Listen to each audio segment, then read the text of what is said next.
अभी देखो exercise chapter 5 heat chapter है हमारा, ठीक है, साइंस 1 का। उसकी एक्सरसाइज हम देख रहे थे, तो कल हमने 9th क्वेश्चन देखा जिसमें ए, बी और सी 3 प्रॉब्लम्स हमने देखे, ठीक है। आज डी देखेंगे। उसके पहले देखो फर्स्ट क्वेश्चन जो है आपका fill in the blanks and rewrite the sentence, ठीक है। तो 3 आपको फिल इन द ब्लैंक्स करना है। The amount of water vapour in air is determined in terms of its, तो क्या आएगा वहां, क्या लिखना है हमें, एब्सोल्यूट ह्यूमिडिटी, ठीक है। तो पहले का आंसर होगा एब्सोल्यूट ह्यूमिडिटी। सेकंड देखो, if objects of equal masses are given equal heat their final temperature will be different, this is due to difference in their specific heat capacity, ठीक है। क्योंकि अगर दोनों को हम हीट दे रहे हैं तो दोनों का हर एक का हीट एब्जॉर्ब करने का कैपेसिटी क्या होता है, डिफरेंट होता है। तो यही जो कैपेसिटी है हीट को एब्जॉर्ब करने की, जिसकी वजह से उसका टेम्परेचर डिफरेंट होगा। आगे दिन में जो ज्यादा हीट एब्जॉर्ब करेगा, कुछ हो सकता है कुछ सबसे ज्यादा हीट एब्जॉर्ब करेंगे, कुछ कम हीट एब्जॉर्ब करेंगे और जल्दी टेम्परेचर राइज हो जाएगा। आगे दिन में तो अलग अलग कैपेसिटी होती है, इसलिए आंसर क्या आएगा वहां, स्पेसिफिक हीट कैपेसिटी। थर्ड है, during transformation of liquid phase two solid phase the latent heat is given out, ठीक है। जब लिक्विड का सॉलिड में कन्वर्शन होगा, सॉलिड फेज में, तो लैटेंट हीट क्या होगी, गिवन आउट होगी, हीट बाहर निकलेगी, तब वो लिक्विड सॉलिड में कन्वर्ट होगा। और सॉलिड का जब लिक्विड में कन्वर्शन होता है तब क्या होगा, लैटेंट हीट एब्जॉर्ब होगा। आगे दिन में चलो अभी सेकंड क्वेश्चन देखो, observe the following graph considering the change in volume of water as its temperature is raise from 0 degree Celsius, discuss the difference in the behavior of water and other substances, what is this behavior of water called, तो कौन सा behavior है इस तरह से मुझे मिलता है वो anomalous behavior of water, ठीक है। अब एक ग्राफ के हेल्प से आपको एक्सप्लेन करना है, जैसे हमने पढ़ाई करते हुए किया था, ठीक है। तो anomalous behavior क्या होता है, 0 से 4 डिग्री सेल्सियस में वाटर क्या है, बाकी लिक्विड से डिफरेंट है, डिफरेंट बिहेवियर दिखाता है। जनरली क्या होना चाहिए, जब हम हीट देते हैं लिक्विड को, कोई भी लिक्विड हो तो वो क्या होना, एक्सपांड होना चाहिए। और जब हीट उसमें से निकालते मतलब गिवन आउट करता है कोई लिक्विड, तो कॉन्ट्रैक्ट होना चाहिए। तो ये भी वाटर भी वैसे करता है, लेकिन एक पर्टिकुलर रेंज है 0 to 4 डिग्री सेल्सियस, जिसमें ये रिवर्स एक्शन दिखाता है। रिवर्स मतलब जहां कॉन्ट्रैक्शन होना चाहिए उसके जगह ये एक्सपांशन दिखाता है, और एक्सपांशन होना चाहिए उसके जगह कॉन्ट्रैक्शन दिखाता है। तो इसे बोलते हैं हम एनोमलस बिहेवियर ऑफ वाटर। अभी ग्राफिकली आपको दिया है, देखो टेम्परेचर दिया है नीचे, तो 0 से लेके 10 तक टेम्परेचर दिया, और ऊपर में वॉल्यूम दिया, ठीक है, 1 kg वॉल्यूम ऑफ वाटर। अब देखो क्या होगा, टेम्परेचर जैसे जैसे हम इंक्रीज करते जाएंगे तो क्या होगा, वॉल्यूम पहले ज्यादा है तो क्या होगा, डिक्रीज होगा, जबकि वॉल्यूम क्या होना चाहिए, बढ़ना चाहिए। वॉल्यूम बढ़ना है ना, क्या एक्सपांड होना मतलब वॉल्यूम बढ़ना, तो एक्सपांशन होना चाहिए, लेकिन एक्सपांशन की जगह क्या हो रहा है, 4 डिग्री सेल्सियस तक कॉन्ट्रैक्शन हो रहा है, मतलब वॉल्यूम कम होना है, कॉन्ट्रैक्ट होना, छोटा हो जाना। आगे दिन और फिर 4 डिग्री सेल्सियस के बाद में इंक्रीज, एक्सपांड हो रहा है, मतलब वॉल्यूम इंक्रीज हो रहा है। तो यही हमें एक्सप्लेन करना है। Observe the following graph considering the change in volume of water as its temperature is raise from 0 degree Celsius, discuss the difference in behaviour of water and other substance, ठीक है। तो हमें डिस्कस करना है कैसे behave करता है, what is this behaviour of water called, और इस बिहेवियर को क्या बोलते हैं, ठीक है। तो देखो आपको जो नोट्स मैंने दिया है प्रिंटेड नोट्स में, पेज नंबर 4 के ऊपर यहां पर दिया हुआ, ठीक है।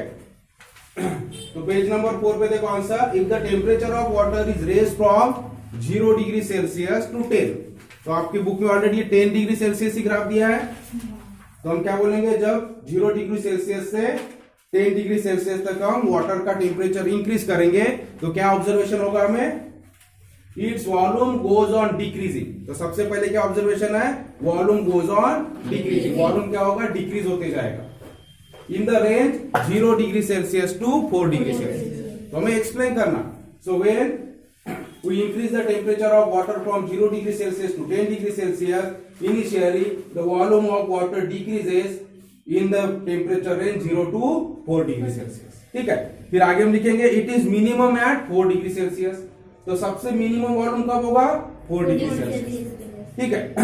तो volume of water goes on increasing in the range, और volume of water goes on increasing कौन से रेंज में, 4 degree Celsius to 10 degree Celsius. आगे तक इसको देख के जो आपको नंबर दे उसके हिसाब से हमें एक्सप्लेन करना। इन जनरल तो इसका मतलब क्या हो गया, in general when a substance is heated it's volume goes on increasing. In general क्या होता है, जब भी सब्सटेंस को हीट करते हैं तो उसका वॉल्यूम क्या होना चाहिए, इंक्रीज होना चाहिए with temperature. Thus, in the range of 0 degree Celsius to 4 degree Celsius, behavior of water is different. ठीक है, जनरली क्या होना चाहिए, वॉल्यूम इंक्रीज होना चाहिए, तो ये सीधा सीधा इंक्रीज ही होना चाहिए, लेकिन यहाँ ये क्या हो रहा है, पहले डिक्रीज हो रहा है।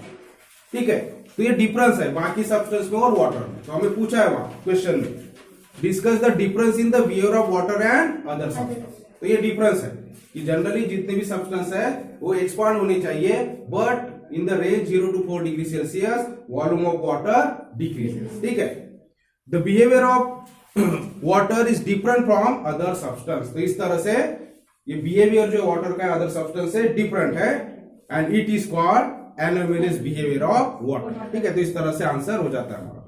उसके बाद देखो third question, what is meant by specific heat capacity। तो ऑलरेडी हम डेफिनेशन लिख चुके हैं, वही डेफिनेशन है, what is mean by specific heat capacity. How will you prove experimentally that different substance have different specific heat capacity. तो उसके लिए कौन सा एक्सपेरिमेंट किया हमने, 3 स्पीयर्स लिए थे, कॉपर का, एक आयरन का और एक लेड का। तो वो एक्सपेरिमेंट हमें यहाँ डिस्कस करना। ठीक है, तो ये देखो पेज नंबर 3 के ऊपर आपको दिया हुआ जो नोट्स आपको दिए उसमें पेज नंबर 3 पे आंसर है। तो सिंपली हमने क्या किया, प्रोसीजर क्या थी, उसमें ट्रे लिया जिसमें थिक लेयर ऑफ वैक्स लिया हमने और 3 स्पीयर लिया डिफरेंट मटेरियल के, एक आयरन का, एक कॉपर का और एक लेड का। ठीक है, तीनों स्पीयर को क्या किया हमने, बॉइलिंग वाटर में रखा ताकि उनका टेम्परेचर 100 डिग्री सेल्सियस तक हो जाए, और फिर इमीडिएटली उन तीनों स्पीयर को क्या किया हमने, वैक्स के ऊपर रख दिया डिफरेंट पोजीशन में। ठीक है, तो हमें देखा ऑब्जर्वेशन क्या था कि iron sphere goes to the maximum depth, lead sphere minimum depth, और जो कॉपर का स्पीयर था वो इंटरमीडिएट डेप्थ तक गया। ठीक है, तो इससे क्या पता चला कि आयरन में क्या थी, हीट ज्यादा। ठीक है, तो हीट ज्यादा होने की वजह से उसमें टेम्परेचर ज्यादा रहा और ज्यादा वैक्स को वो मेल्ट कर सका और डीप तक गया। तो वही एक्सपेरिमेंट हमें यहाँ डिस्कस करना है। ठीक है, तो what is mean by specific heat capacity, तो डेफिनेशन लिखेंगे एंड उसको एक्सपेरिमेंटली हम बताएंगे कि किस तरह से अलग डिफरेंट सब्सटेंस है और डिफरेंट स्पेसिफिक हीट कैपेसिटी। ठीक है, then while deciding the unit for heat which temperature interval is chosen and why।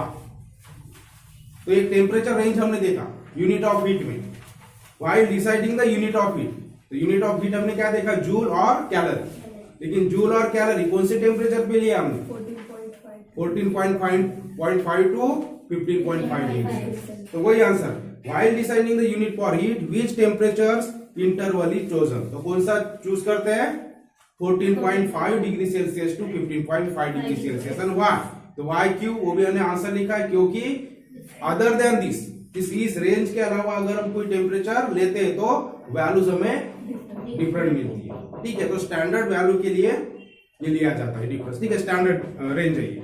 फिर explain the following temperature versus time graph. फिर से ये ग्राफ दिया है आपको, ऑलरेडी पहले भी हम डिस्कस कर चुके हैं। तो टेम्परेचर वर्सेस टाइम का ग्राफ है। ठीक है, तो क्या दिखा रहा है यहाँ, एक्स एक्सिस के ऊपर टाइम है और वाई एक्सिस के ऊपर टेम्परेचर। ठीक है, तो जैसे जैसे तो ये कहां देखा था हमने, लैटेंट हीट पढ़ते वक्त देखा। ठीक है, तो इसका एक्सप्लेनेशन क्या होगा, क्या होगा एक्सप्रेशन, जैसे हम किसी चीज को हीट करते हैं तो जैसे धीरे धीरे हीटिंग होता रहेगा। ठीक है, टाइम हमारा बढ़ते जाएगा, तो इनिशियली क्या होगा, हीट तो एब्जॉर्ब हो रहा है। ठीक है, ये आइस प्लस वाटर दिया, मतलब आइस के लिए है। तो आइस को अगर हम हीट कर रहे हैं तो इनिशियली क्या होगा, आइस का कन्वर्शन वाटर में होगा, लेकिन उसका टेम्परेचर राइज होते हुए नहीं दिखेगा। ठीक है, तो कुछ समय तक, अब यहाँ 4 मिनट तक ये हो रहा है कि कंप्लीट कन्वर्शन हो रहा है पहले लिक्विड में। तो ये पहला फेज क्या होगा, A to B क्या शो करेगा, ice plus water, solid plus liquid. ठीक है, सॉलिड या लिक्विड में कन्वर्ट हो रहा है, but 0 degree Celsius, no rise in temperature. ठीक है, फिर इसके बाद में जब पूरा लिक्विड में कन्वर्ट हो जाता है तो कंटिन्यूअसली क्या होता है, वाटर का टेम्परेचर इंक्रीज होते रहता है। जैसे जैसे हीटिंग चालू है हमारा समय जा रहा है। ठीक है, और उस तरह से कब तक हीट होते रहेगा, टेम्परेचर इसका बढ़ेगा 100 डिग्री सेल्सियस। ठीक है, जब 100 डिग्री सेल्सियस हो जाएगा वाटर का टेम्परेचर, तो अभी टेम्परेचर नहीं बढ़ेगा, कांस्टेंट हो जाएगा।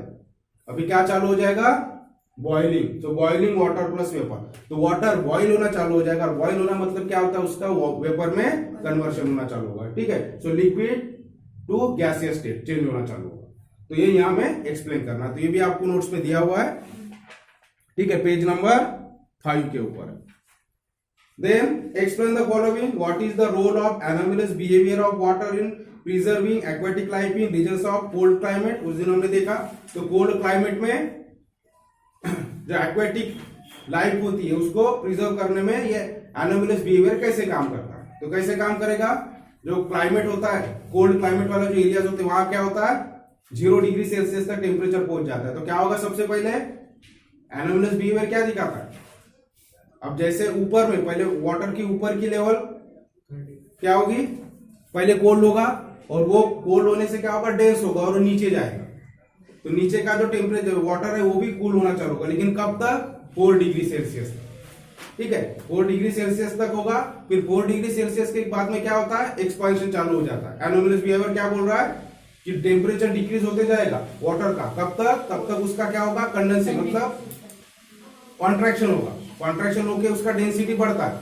तो पहले ऊपर का वाटर कूल होगा तो उसकी डेंसिटी बढ़ेगी तो नीचे की तरफ आएगा, उसकी वजह से क्या होगा, नीचे का वाटर भी कूल होना चालू होगा, लेकिन कब तक कूल होगा, 4 डिग्री सेल्सियस, 4 डिग्री सेल्सियस के बाद में भी कूल हो रहा है, लेकिन अभी कॉन्ट्रैक्शन नहीं होगा, एक्सपांशन होगा। एक्सपांशन की वजह से क्या होगा, वॉल्यूम बढ़ेगा तो डेंसिटी कम होगी, देखो वॉल्यूम कम तो डेंसिटी ज्यादा, समझ में आ रहा है, वॉल्यूम कम डेंसिटी ज्यादा, ठीक है, और वॉल्यूम ज्यादा डेंसिटी कम होगा, तो डेंसिटी कम होने से ऊपर आएगा, ठीक है, तो नीचे तो क्या होगा, फिर से नीचे का जो और ऊपर आएगा, और ऊपर में फिर से क्या है, 0 डिग्री सेल्सियस टेम्परेचर है, तो ऊपर का वाटर पहले कोल्ड होते जाएगा, और कोल्ड होकर वो कन्वर्शन हो जाएगा आइस में, जबकि नीचे का जो वाटर है अभी भी वो 4 डिग्री सेल्सियस पे रहेगा अंदर, तो ऊपर की जो लेयर है वाटर की वो पहले आइस में कन्वर्ट हो जाएगी, और आइस क्या है, बैड कंडक्टर ऑफ हीट, आगे देन उससे हीट कंडक्ट नहीं होगी, तो उससे क्या होगा,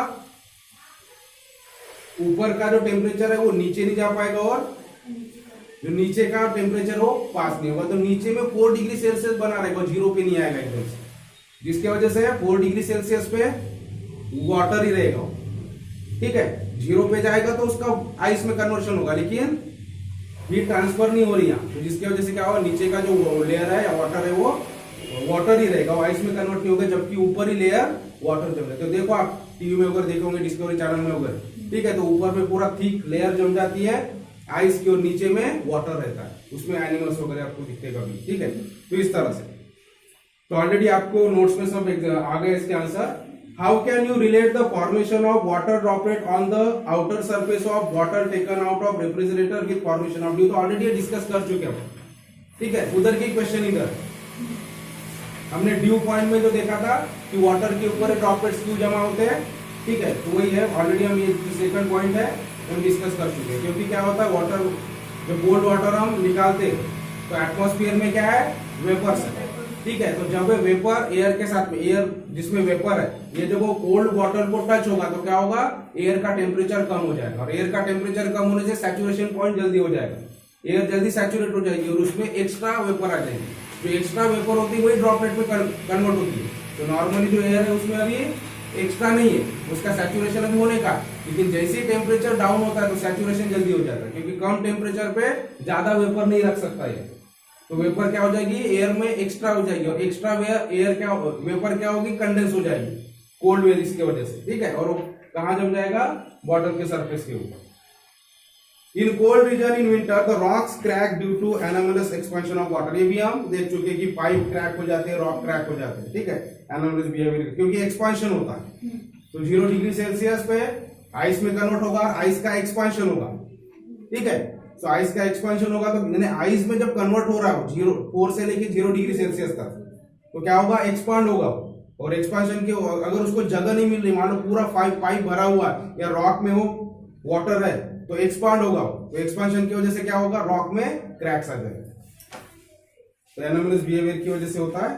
then question number 7, answer the following, what is mean by latent heat, how is the state of matter transfer if latent heat is given off, तो latent heat क्या होती है, it is the amount of heat absorb where a substance transform from one state to another state. तो एक state से another state, दूसरे state में जब सब्सटेंस का ट्रांसफॉर्म होता है एट कांस्टेंट टेम्परेचर, तो हीट एब्जॉर्ब और हीट रिलीज, एक तो हीट एब्जॉर्ब होगी या हीट रिलीज होगी, ठीक है, एक स्टेट से दूसरे स्टेट में कांस्टेंट टेम्परेचर पे, दूसरे बोलेंगे लैटेंट हीट। अब पूछा है how will the state of matter transform if latent heat is given up. अगर लैटेंट हीट गिवन अप होती है तो किस तरह से ट्रांसफॉर्मेशन होगा बोलते हैं। तो क्या होगा, गैसियस का लिक्विड में होगा, गैसियस स्टेट का लिक्विड में होगा, लिक्विड स्टेट का सॉलिड में होगा जब गिवन आउट हो, लैटेंट हीट गिवन आउट हो। Which principle is used to measure the specific heat capacity of a substance? Which principle is used to measure the specific heat capacity of a substance? तो कौन सा principle use करेंगे?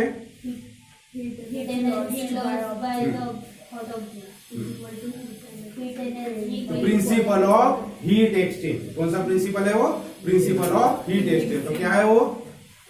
Heat energy loss by hot object is equal to heat energy gain by cold object, ठीक है। इसके ऊपर explain the role of latent heat in the change of state of substance. तो वही आएगा फिर से, लैटेंट हीट को हमें एक्सप्लेन करना है, role of latent heat in the change of state of substance. तो लैटेंट हीट के वजह से क्या होता है, एक सब्सटेंस का स्टेट उसका चेंज होता है। अब इसमें रोल कैसे हो गया लैटेंट हीट का? तो at constant temperature the heat is absorb और रिलीज। हीट एब्जॉर्ब होगी तो बॉन्ड ब्रेक होंगे, the intermolecular force of attraction क्या होगा? कम होगा, जिसकी वजह से मॉलिक्यूल्स एक दूसरे से दूर जाएंगे और कन्वर्ट हो जाएगा लिक्विड में, सॉलिड टू लिक्विड, उसी तरह से लिक्विड टू गैसेस। और कन्वर्स में क्या होगा? कंडेंस होना है उसको, ठीक है। वेपर जब एक वेपर्स के मॉलिक्यूल या गैसेस के मॉलिक्यूल जब पास में आएंगे तो क्या होगा? तब उसका लिक्विड में कन्वर्ट होगा, लिक्विड के मॉलिक्यूल और पास में आएंगे तो वो सॉलिड में कन्वर्ट होगा। तो इस वक्त गिवन आउट होगी कांस्टेंट टेम्परेचर। तो ये जो भी हीट है एब्जॉर्ब होते वक्त, ये हीट पूरा का पूरा कहां यूज हो रहा है? टेम्परेचर इंक्रीज करने में नहीं हो रहा है। तो ये लैटेंट हीट किस में यूज हो रही है? मॉलिक्यूल्स को अलग करने में या इंटरमॉलिक्यूलर फोर्स को तोड़ने के लिए यूज होगा, ठीक है। In this way the latent heat is used during the change of state of substance, ठीक है। On what basis and how will you determine whether air is saturated with vapor or not? On what basis and how will you determine both? Air is saturated with vapor or not? Air saturated है या नहीं है? तो कौन से basis पे आप determine करोगे, ठीक है। तो क्या होगा, किस बेस पे? एक्सटेंट ऑफ वाटर वेपर कितना, उसके ऊपर वो डिपेंड होता है, ठीक है। On what basis and how will you determine whether air is saturated with water with vapour और नॉट। तो एयर सैचुरेट कब होती है? जब उसकी लिमिट होती है, एयर की कैपेसिटी होती है एयर वेपर को कंटेन करने की, ठीक है। उस कैपेसिटी पूरी फुल हो जाएगी तो हम बोलेंगे एयर क्या है? सैचुरेटेड है। तो अमाउंट ऑफ वाटर वेपर कितना, इस बेसिस पे हम बोल सकते हैं कि एयर सैचुरेटेड है या नहीं, ठीक है। अगर वाटर वेपर इतनी लेवल पे है कि वो पूरा फुलफिल हो रहा तो उसे क्या बोलेंगे हम? सैचुरेटेड है। अगर वो कैपेसिटी से लेस है तो उसे क्या बोलेंगे? Air unsaturated. तो कौन डिसाइड कर रहा है? अमाउंट ऑफ वाटर वेपर कितना है उसमें। अब ये कैसे हम पता लगाएंगे, कैसे मेजर करेंगे? तो उसके लिए हम रिलेटिव ह्यूमिडिटी देखते हैं। उसके लिए हम क्या कैलकुलेट करते हैं? Relative humidity. हमने देखा अगर 100% ह्यूमिडिटी है तो क्या होगा? सैचुरेटेड एयर हो जाएगी, और 100% से कम है तो क्या होगा? एयर अनसैचुरेटेड, ठीक है, इस तरह से। So read the following paragraph and answer the questions. तो आपको पैराग्राफ पढ़ना है और क्वेश्चन के आंसर देना है। और उसके बाद में 9th क्वेश्चन में हमने ए, बी और सी ऑलरेडी सॉल्व कर लिया है, तो प्रीवियस वीडियो में अभी हम डी सॉल्व करेंगे, ठीक है। Read the following paragraph and answer the question. 8th वाला देख लो। If heat is exchange between a hot and cold object, the temperature of the cold object goes on increasing due to gain of energy, and the temperature of the hot object goes on decreasing due to loss of energy. The change in temperature continues till the temperature of both the objects attain the same value. In this process, the cold object gains heat energy and the hot object loses heat energy. If the system of both the objects is isolated from the environment by keeping it inside a heat resistance box, meaning that the energy exchange takes place between the two objects only, then no energy can flow from inside the box or come into the box. तो ये जो आपको heat exchange वाला आपके book में दिया वही paragraph यहाँ दिया, ठीक है। तो हीट इज ट्रांसफर्ड, तो क्वेश्चन है heat is transferred from where to where, तो कहां से कहां होती है transfer, from hot object to cold object, ठीक है। तो heat is transferred from hot object to cold object. Second question है which principle do we learn about from this process, तो कौन सा प्रिंसिपल हमने पढ़ा इससे, principle of heat exchange, that is the amount of heat lost bye hot object is equal to the amount of heat gained by cold object. The heat lost by hot object is equal to heat gained by cold object. How will you state the principle briefly?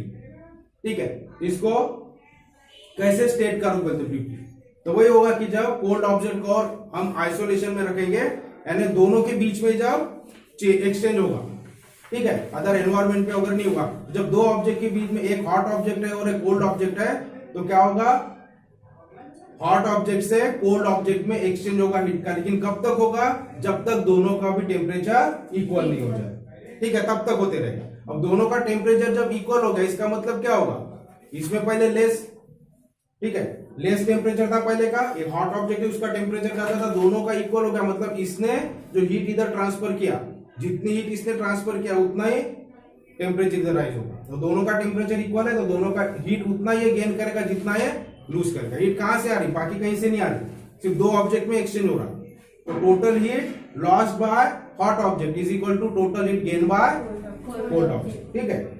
Which property of the substance is measured using this principle, तो कौन सी property हम इस principal से major करते हैं, तो कौन सी property major करते हैं, स्पेसिफिक हीट, ठीक है, specific heat capacity of the object और सब्सटेंस। चलो अभी 9th क्वेश्चन का हम डी देखेंगे, ठीक है, जो न्यूमेरिकल प्रॉब्लम है।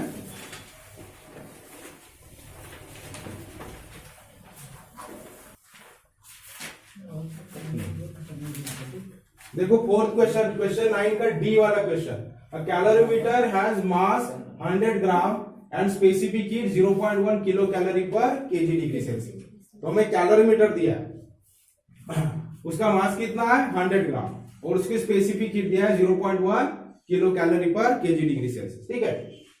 It contains 250 gram of liquid, उसमें कितना लिक्विड है 250 ग्राम एट 30 डिग्री सेल्सियस, उसमें कुछ लिक्विड है, लिक्विड कौन सा पता नहीं, लिक्विड है उसमें, ठीक है।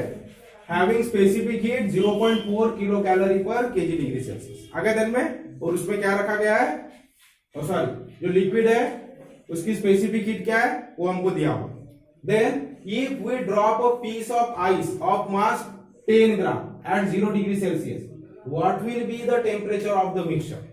क्वेश्चन समझ में आया, एक कैलोरीमीटर है, कैलोरीमीटर में लिक्विड है, उस लिक्विड में अगर हम आइस डाल देंगे 10 ग्राम का, जो कि 0 डिग्री सेल्सियस पे, तो जो मिक्सचर बनेगा लिक्विड और आइस का जो बने मिक्सचर, ठीक है, तो उसका फाइनल टेम्परेचर क्या होगा, ये क्वेश्चन।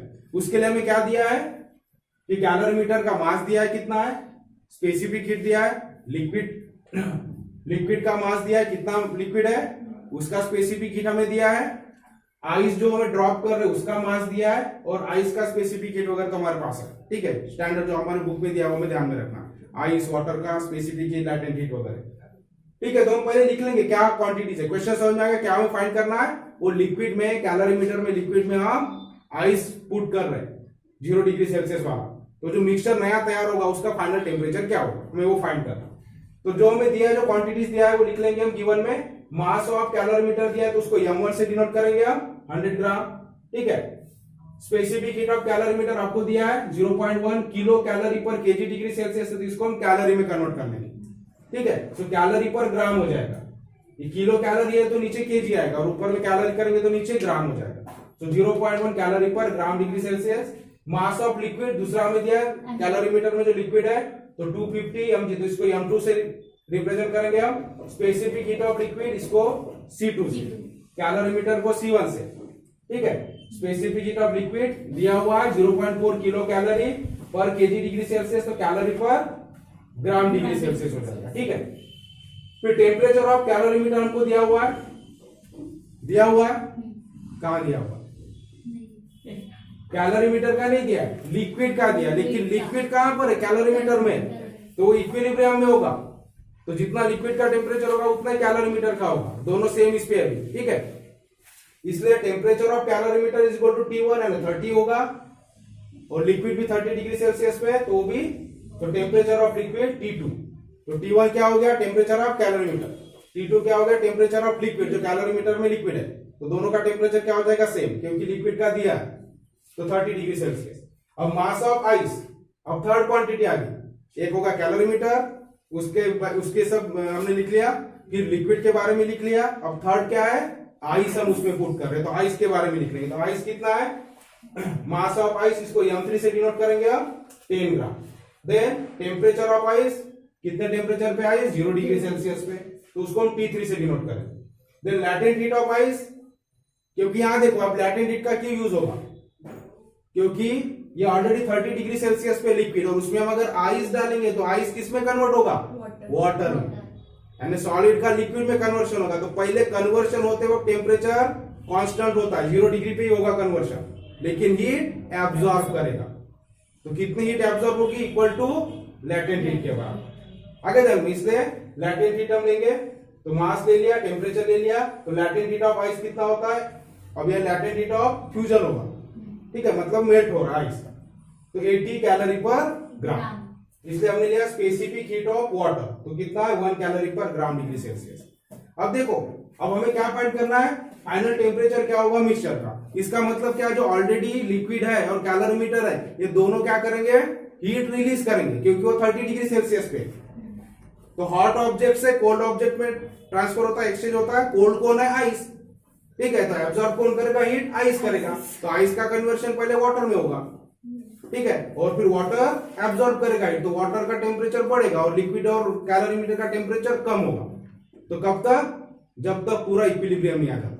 आगे देखो, मतलब 4 क्वांटिटीज फिर से हमें निकालना पड़ेगा, कौन कौन सी, heat loss by calorimeter, heat loss by liquid, ठीक है, फिर हीट एब्जॉर्ब कब, absorb by ice during conversion to liquid, ठीक है, जब आइस का लिक्विड में कन्वर्शन होगा तब हीट एब्जॉर्ब, और फिर वाटर में कन्वर्ट होने के बाद वाटर का जब राइज होगा टेम्परेचर तब हीट एब्जॉर्ब, मतलब 4 क्वांटिटीज हमें निकालना है।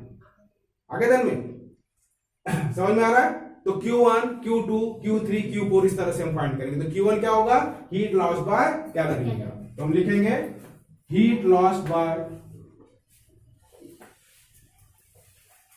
कैलोरीमीटर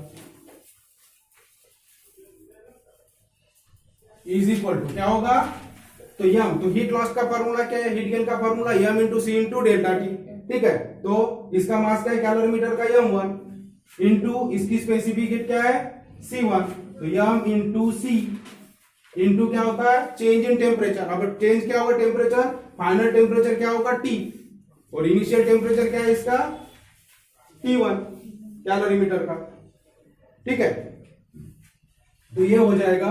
अब इसका टेम्परेचर डाउन हो रहा है, हीट लॉस्ट हो रही है, मतलब टेम्परेचर डाउन हो रहा है, मतलब इनिशियल टेम्परेचर ज्यादा होगा, फाइनल टेम्परेचर कम होगा, तो यहां क्या होगा, T1 माइनस T, समझ में आ रहा है, जब भी हीट लॉस हो रही है तो टेम्परेचर कम होगा, इसका मतलब इनिशियल टेम्परेचर ज्यादा और फाइनल, ये फाइनल टेम्परेचर है कैपिटल T, ये कम है, तो हमारा डिफरेंस कैसे मिलेगा, initial temperature minus final temperature, और जब टेम्परेचर राइज होता है तब क्या लेते हैं हम, final temperature minus initial temperature. आगे दिन में, तो यहाँ T1 माइनस T हो जाएगा, तो ये हो जाएगा,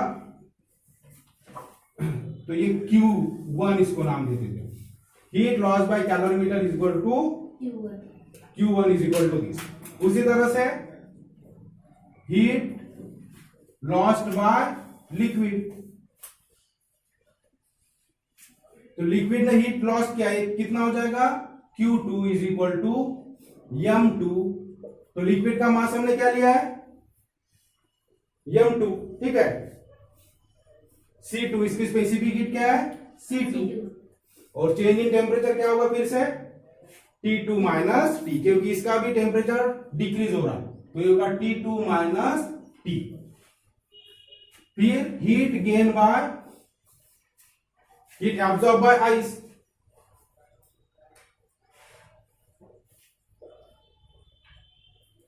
इज इक्वल टू, इसको हम Q3 से डिनोट करेंगे। तो हीट एब्जॉर्ब, आइस ने कितनी हीट एब्जॉर्ब किया is equal to latent heat. ठीक है, तो टोटल लैटेंट हीट कितनी का हम निकालते हैं, कितना मास है इनटू लैटेंट हीट। ठीक है, उसकी तो आइस की लैटेंट हीट है यल, यहां लिख लेते हैं latent heat of ice is equal to L is equal to, तो यहां हो जाएगा m3 इंटू L। ठीक है, तो m3 मास कितना आइस का, तो इतना मास है और मास इंटू हम लैटेंट हीट से उसको मल्टीप्लाई करते हैं, टोटल हीट एब्जॉर्ब हो जाती है। और उसके बाद में हीट एब्जॉर्ब बाय वाटर,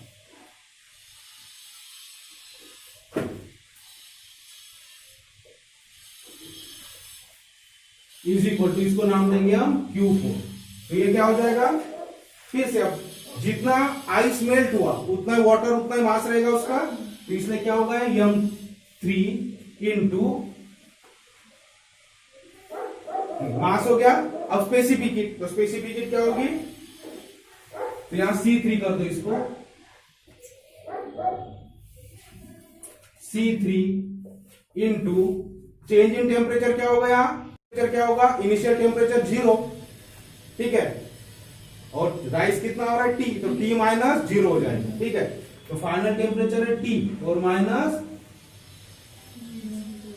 0, या T3 बोल सकते हो, आइस का जो टेम्परेचर है T3 मतलब 0, बाद में वैल्यू देंगे। तो इनिशियल टेम्परेचर है वो आइस का, तो वाटर जब आइस जब वाटर में कन्वर्ट हो गया तो इनिशियल टेम्परेचर 0 फिर रहेगा। ठीक है, और फिर वो T तक जा रहा है, फाइनल टेम्परेचर T तक जा रहा है। तो जब इनिशियल टेम्परेचर कम होता है, फाइनल टेम्परेचर ज्यादा हो रहा है, मतलब तो फाइनल टेम्परेचर से हम इनिशियल टेम्परेचर को माइनस करेंगे, तब हमें डेल्टा टी की वैल्यू मिलेगी। इस तरह से Q1, Q2, Q3 और Q4 हमने फाइंड कर लिया। अब हमारा प्रिंसिपल ऑफ हीट एक्सचेंज क्या बोलता है, total heat lost is equal to total heat gain. तो टोटल हीट लॉस्ट क्या हो जाएगी, Q1 प्लस Q2, और टोटल हीट गेन क्या हो जाएगी, Q3 प्लस Q4। तो हम क्या करेंगे, Q1 plus Q2 is equal to Q3 plus Q4, और फिर वैल्यूज पुट करेंगे।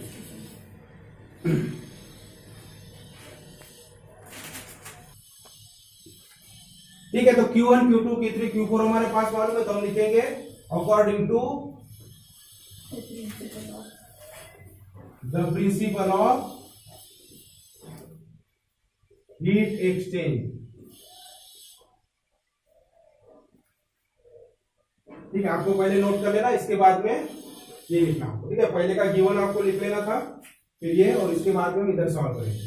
So according to the principle of heat exchange क्या बोलता है, total heat loss is equal to total heat gain. तो हम क्या लिख सकते हैं, Q1 plus Q2 is equal to Q3 plus Q4। ठीक है, तो Q1 क्या है हमारे पास, तो therefore M1 into C1 into T1 minus T plus Q2 की value M2 into C2 into T2 minus T is equal to, ठीक है, ये नोट कर लिया होगा आपने, तो मैं ये रफ कर देता हूं भी, इज इक्वल टू, तो Q1 की वैल्यू ये हो गई, Q2 की वैल्यू ये हो गई। अब यहां लिखेंगे हम Q3 की वैल्यू, तो Q3 कितना है, M3 into L, M3 into L plus Q4 कितना है, M3 into C3 into E minus T। ठीक है, तो ये Q1, Q2, Q3, Q4 की वैल्यूज हमने लिख लिया, Q1, Q2 की वैल्यू, Q3 और Q4 की वैल्यू, इसको हम आगे सॉल्व करेंगे। अब देखो ये तीनों का मल्टीप्लाई करना पड़ेगा, तो M1 C1 इंटू ये bracket, M2 C2 into this bracket, उसी तरह से इधर करना पड़ेगा। ठीक है, तो ये देखो टर्म कौन सी, ये एक टर्म है पूरी, यहाँ प्लस है मतलब ये एक टर्म होगी, प्लस के बाद में दूसरी टर्म। ठीक है, उसी तरह से यहाँ एक टर्म ये होगी, दूसरी टर्म ये होगी, तो ये टर्म हम पहले फाइंड करेंगे। तो M1 C1 T1, तो क्या हो जाएगा, ये पहले ये T1 को दोनों से मल्टीप्लाई करेंगे, फिर ये दोनों से T को मल्टीप्लाई करेंगे, तो क्या हो जाएगा, देयरफॉर M1 C1 T1, ठीक है। अब बीच में आ गया माइनस, तो M1 C1 से पहले T1 को मल्टीप्लाई किया, फिर क्या करेंगे M1 C1 से T को, तो माइनस से T, तो माइनस क्या हो जाएगा, ये M1 C1 T, इधर सिर्फ T हो गया, ये पहला टर्म हो गया। अब इधर आ गया, तो प्लस है तो प्लस, तो M2 C2 इंटू T2 हो जाएगा, तो ये क्या होगा M2 C2 T2, और माइनस है इसलिए minus M2 C2 T, M2 C2 into T is equal to right hand side में ये क्या है M3 इंटू M, वैसे रहेगा M3M प्लस इसका करो, तो ये होगा M3 C3 T, M3 C3 T, और इसके साथ मल्टीप्लाई करेंगे तो माइनस है तो माइनस M3 C3 T होगा। अब देखो यहां से हमें क्या करना है, जो T वाली टर्म है, क्योंकि हमें फाइंड क्या करना है, फाइनल टेम्परेचर T, तो T वाला सिर्फ जहां पर सिर्फ T है ये हम इधर ट्रांसफर कर लेंगे, ठीक है। तो देयरफॉर अब इधर क्या बचेगा, M1 C1 T1 plus M2 C2 T is equal to ये कौन सी टर्म, T वाली, और ये T वाली टर्म उधर गई, तो इधर वाला पहले जैसा का वैसा लिख लेंगे हम, M3L, M3 इंटू L है ना, M3L या M3 इंटू L भी लिखो तो चलेगा, प्लस अब ये इधर ट्रांसफर कर लेंगे, तो माइनस का प्लस हो जाएगा, तो M1 C1 T plus M2 C2 T, ये भी माइनस इधर जाएगा तो प्लस हो जाएगा। अब बची हुई इधर की टर्म ऐसे ही लिखो, plus M3 C3 T minus M3 C3 T, ठीक है। अब फिर से therefore M1 C1 T1 plus M2 C2 T2 is equal to M3 into L। अब देखो यहाँ T T T कॉमन है, तो T को हम कॉमन निकालेंगे, तो बची वैल्यू इसमें रखेंगे,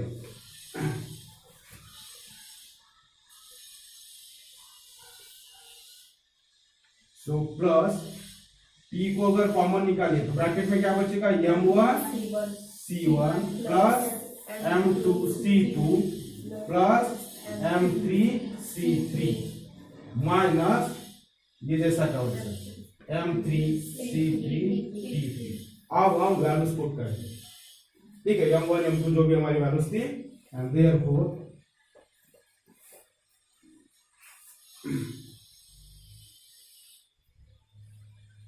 या पहले कन्वर्शन कर लेते हैं हम।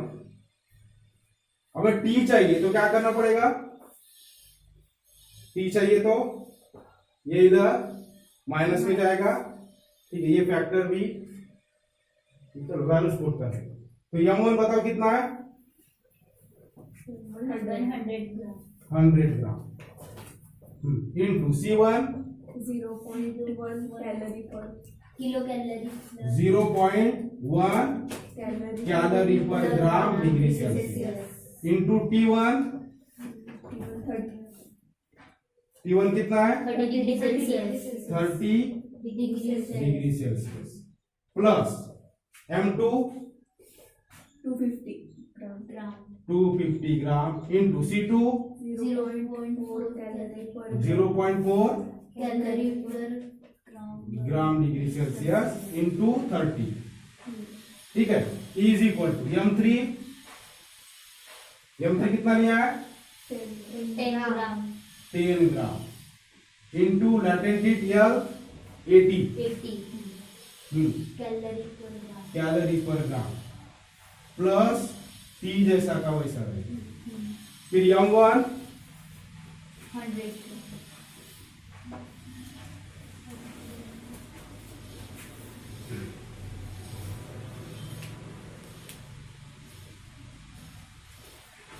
100 ग्राम इंटू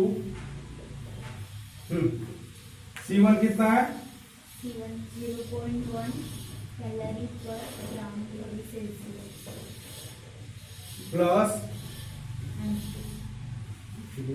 प्लस ये ब्रैकेट में ये पूरा M2 C2 250 ग्राम 250 ग्राम प्लस इंटू 0.4 कैलोरी पर gram degree Celsius plus M3 कितना है 10 ग्राम 10 ग्राम इंटू C3 वाटर का स्पेसिफिक हीट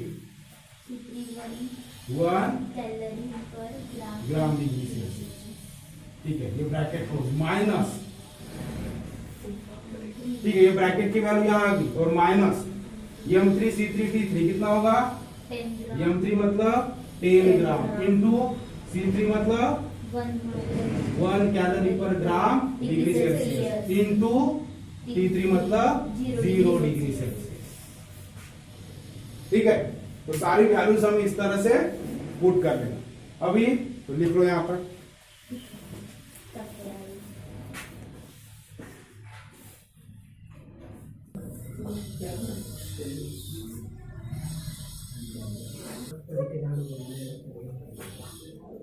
अब देखो इसे हम सॉल्व करेंगे।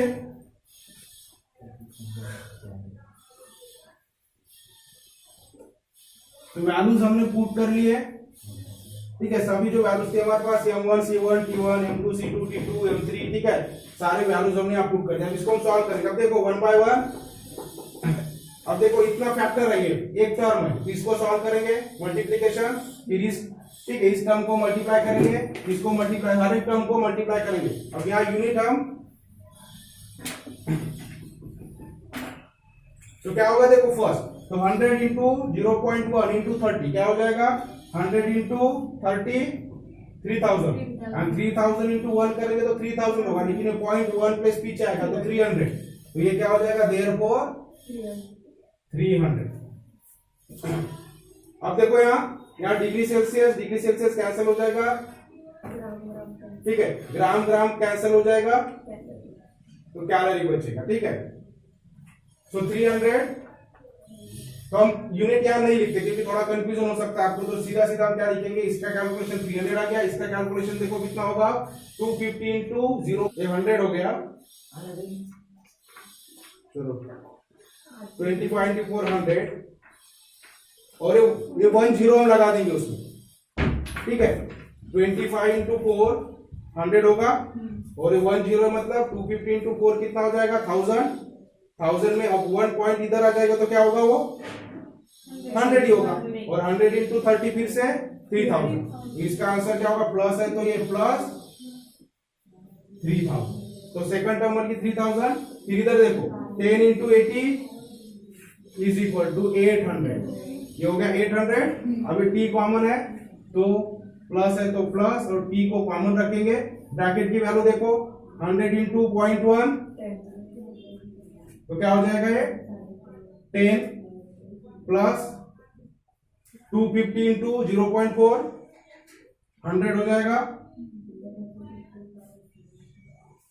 ठीक है, 250 इंटू 4 कितना होता है 1000, ठीक है, और एक पॉइंट का इधर आएगा तो 100 हो जाएगा, सो 100, और ये फैक्टर 10 इंटू 1 10, सो प्लस 10, फिर माइनस, तो ब्रैकेट सॉल्व हो गया हमारा, ब्रैकेट की वैल्यूज हमने ये रख दिए। अब ब्रैकेट के बाद 10 इंटू 1 इंटू 0 है, तो क्या हो जाएगा 0 से किसी भी वैल्यू को मल्टीप्लाई करेंगे तो 0, तो माइनस 0 हो जाएगा। सो देयरफॉर अब देखो 300 प्लस 3000 क्या होगा 300। अब ये दोनों भी वैल्यू क्या होगी, ये भी कैलोरी होगा, ये भी कैलोरी होगा, यहाँ भी कैलोरी बचा है, यहाँ भी ग्राम डिग्री सेल्सियस कैंसिल हो जाएगा, कैलोरी बचेगा, तो दोनों का हम एडिशन कर सकते हैं। तो ये यहाँ लिख भी सकते हैं, वहां कैलोरी और यहाँ भी कैलोरी, तो ये क्या हो जाएगा 3300 कैलोरी इज इक्वल। अब इधर 800 plus T into bracket solve करो तो 10 प्लस 10 20 तो 120 हो जाएगा, सो 120, ये माइनस 0 है तो छोड़ दो। ठीक है, इसका मतलब क्या हो गया,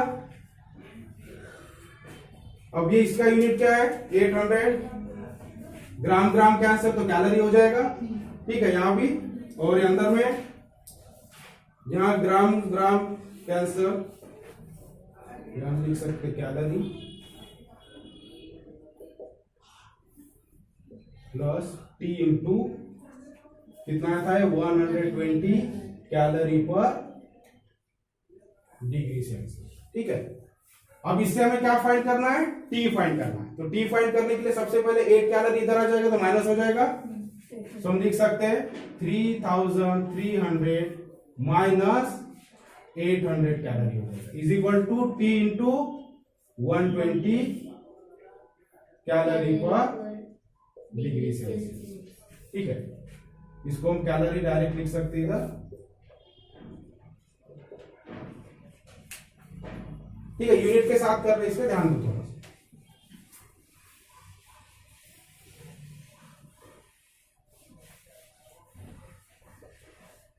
अब देखो 3300 माइनस 800 कितना होगा, सो 2500 कैलोरी इज इक्वल टू, तो क्या हो जाएगा ये T into 120 calorie per degree Celsius होगा। अभी हमें फाइंड क्या करना है, टी, तो ये वैल्यू क्या हो जाएगा, इधर डिवाइड में जाएगा, therefore T is equal to 2500 calorie divided by 120 calorie per degree Celsius. तो कैलोरी कैलोरी कैंसिल हो जाएगा और 2500 डिवाइडेड बाय 120 करेंगे हम, तो कितना हो जाएगा, is equal to 20.83 degree Celsius. So therefore temperature of mixture is